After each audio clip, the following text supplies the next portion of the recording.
they're not going to. It's tough to balance. Right. So yeah, it has to be a balance.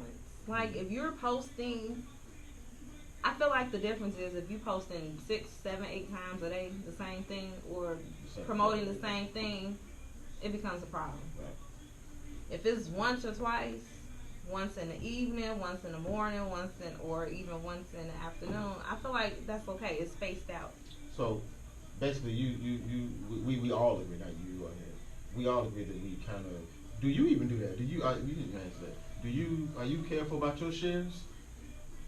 Yeah, yeah. Well, it depends on what it is that I'm pushing. Mm-hmm. When it comes to the music, I learn to dial it back.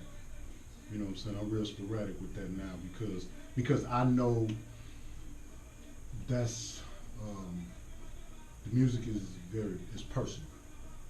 It's personal endeavor. So let's say the two main things that I'm focused on right now. Obviously, everybody know what outside of the music is the fitness thing. Mm-hmm. Working towards building the brand. So I might do a little bit more as far as that goes because I know the concept of physical fitness resonates with people way more strongly than my music may. You know what I'm saying? Like especially in our age demographic. Some people really don't let themselves go. They don't really care. Other people just, they need some type of inspiration, motivation, or some facts, or information, just anything. Like I get way more feedback when it comes to that. And then with that, that's more of a. That's okay. I'm using my notes. It's like with that, I can kind of. I can fortify the image and the brand that I'm trying to project because in that type of atmosphere or when it comes to physical fitness, that people see that you live what you're trying to sell, that you the message you bring, and that that you ain't just talking the talk, you walking the walk. So it ain't just I might post a workout or I might post some information, but at the same time I might come back later on and show you my post-workout meal to let you know that the nutrition is just as important. People can identify with that. Okay, so what I hear right now, you know what I'm saying? I hear that, and I'm looking too young. So you're using social media really outside looking in 90% for branding purposes. For brand, yeah, and where you got somebody here who doesn't try to sell anything, but y'all using the same tool. Yeah, but I use entertainment. Yeah. I use Facebook, social media for entertainment, dialogue, to connect with family and friends. Right. That's it. It's Nothing more. It's the same medium being used totally different. Yeah, and speaking to her point, when I get personal, because it's like a couple of things that's completely off limits for me. Personal intimacy, I never, ever post anything of that nature, and post of a sexual nature. I stray so far away from that. To me, that shit is just like, it's just tasteless, it's thirsty, and you see a lot of grown ass people really, manage. You know what I'm saying? Sean, I'm gonna need you to get me out that damn group. Sean, the shit, that shit be so funny, man. Hey, Sean, bro, your shit be funny as hell. I ain't gonna lie.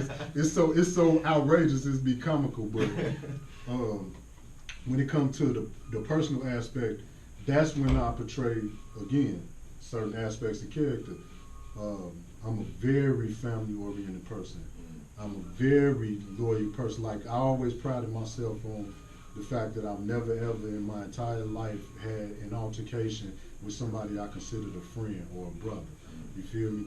Never in a day. So men have egos and everybody got this kind of taboo when it comes to men about expressing, heartfelt sentiments about other men without it having a connotation of being soft or gay or whatever the fuck.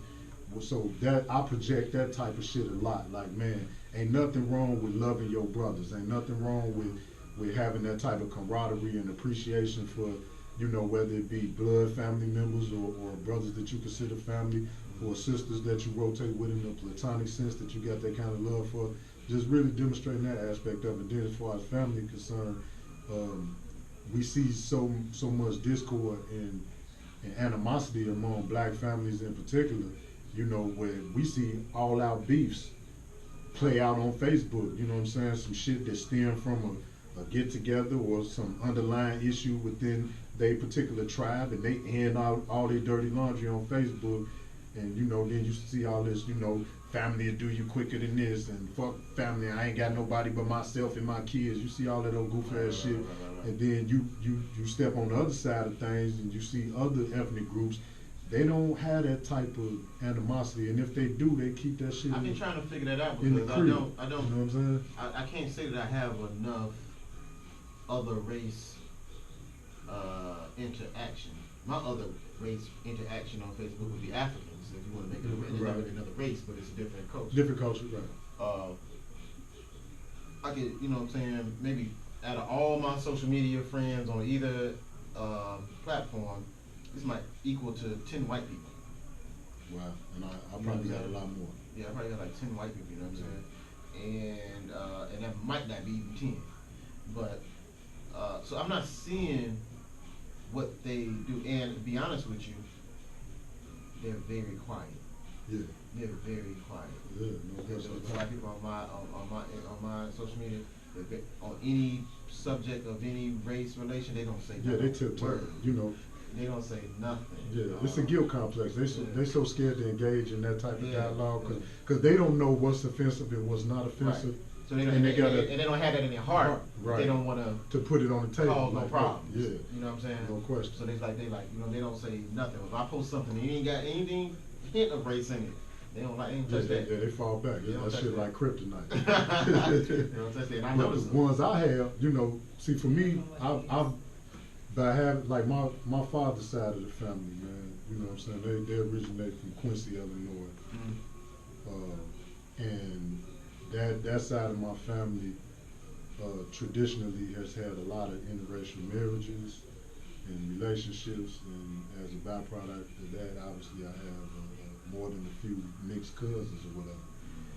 And then I broke a lot of bread down in that area, you know, all my life. You know, at first just visiting the family, and then later on I went down there and tried to do the music thing, and you know, then tried to get some money, and then ended up into some other shit. We got incarcerated, but that's another conversation. Point being, I had much more interaction with white people throughout my life, even from, you know, college and just, you know, different circumstances than the average person in our area. You know, we come up in an area that's predominantly black, whether you was in the city or the suburbs. It, you know, the south side. like the south, the south. You know, the south suburbs is always from the late '80s on been either half or predominantly black, and increasingly more so nowadays. So for me, my experience is different, and then with the music and my travels, you know, moving down south, spending time on the West Coast, I had a lot of intimate dealings with white people, and a lot of people that were integral to my growth and my endeavors as it pertains to music. And then just dealing with mixed families, you know, as part of my bloodline. So I've been able to gather a lot of their perspective, and I see when they tiptoe, there's certain trigger words and phrases, you know what I'm saying, that they get spooked and they tiptoe around that shit because they don't know what's offensive and what's not. And you know what I'm saying, being the beneficiaries of white privilege their entire life, a lot of them, especially in our generation and younger, they have a sense of guilt about that because they know that there's been a sense of entitlement that was implemented within the fabric of their being, the fabric of their existence. And you know, that's why you always hear the you know, I never owned slaves. We're not responsible for slavery, just that and the third. And it's like you okay, we get that. That's why we gotta do pilgrims. We gotta go before slavery. Right. We gotta say y'all pilgrims. And can pilgrims we test the theory? Can we have a pilot social experiment? We gonna make them. They don't want to claim the slavery. We're gonna make them claim before slavery, and then we'll get to the slavery right, part. That atrocity. Yeah. Well, I won't say it's worse than slavery, but it's very comparable. You know For some it was. You know what I'm saying? For some people it was. Yeah, no questions They about don't it. exist anymore. Right, no questions about it. You know what I'm saying? That was a genocide. Yeah, you're right. I just mean from a societal standpoint, the ramifications. Anytime you can, it's like, ask yourself this question, a rhetorical question. Would you rather be wiped out and cease to exist entirely, or they keep you here and you suffer generation after generation of the ramifications of somebody's inhumane acts towards your people? That's a very tricky question. You know what I'm saying? It's kind of like the death penalty subject. You know, do you just want to get whacked, or do you want to sit in a 6x8 cell for the rest of your life, knowing that the rest of the world is moving? You know what I'm saying? What would you say? It's like, what would you rather do if you in that position? Kill me. You feel me? No, I'm more interested in the What? First part of the question? I guess they both killed me, huh? Either way, Yeah, kill me. it's Yeah, like I'm because still you living said this genocide, every right? day. I'm living this every Well, I day. mean, but And it's trickling Like that's why the down. Dylan Roof shit don't mean nothing to me. He getting off easy. What's one life for I nine? don't really feel like he's getting off easy. Not though. easy, but what's one get life what for you're nine? saying. I get what you're saying. For their families. But at the same time, I feel like he definitely does not deserve. No, he don't deserve, but okay. I get what you're saying because you're not living with what you did every day. Yeah. But he's not even remorseful, so what does it even matter that No, he it don't. lives? But I'm saying, I would be disappointed if he got killed next week. if I'm part of his family, Before he I don't know. I'm sadistic in that way. I want to see him sitting. I want to see him have to deal with them brothers and. Yeah, that's what I'm saying. Or even the family members. Let me fuck you up. So you want to see him in general population? Like I would if you would say that was one of your earthly, if that's one of your family members that he went in that church and changed over. Okay, death penalty. All right, cool. Give me like 2 weeks in the cell with this motherfucker first. You know what I'm saying? Let me feel. Just let me get off something, even though I.